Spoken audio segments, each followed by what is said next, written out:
पायी फुफाटा रुतल काटा दिसल वाट तुझी झोकून आशा चालत राहतो गाडून टाक भीती।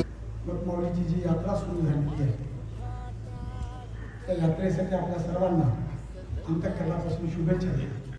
या मतदारसंघाचा लोकप्रतिनिधी होण्याचे भाग्य खरं तर तुम्ही सर्व लोकांनी 2019 साली माझ्यावर विश्वास दाखवला, मला आपलं म्हटलं आणि आमदार म्हणून काम करायची संधी दिली। जेव्हा जेव्हा आपण इथे येतात तेव्हा आपली सोय व्हावी, आपल्याला मदत व्हावी असं काम करत राहणं हे तुमचा लोकप्रतिनिधी म्हणून माझं कर्तव्य आहे। आपण हा रस्ता त्याच्या दुरुस्तीची गरज होती, आपण ते केलं। तसंच हाडेगाव ते खैरी नेमगाव रस्ता त्याचीही डागडुजी आपण करतो आणि सर्व प्रशासनाला यात्रेच्या निमित्ताने येणाऱ्या भाविकांची गैरसोय होणार नाही त्यासाठी सोयी सुविधा उपलब्ध करून देण्याच्या सूचना मी दिलेल्या आहेत।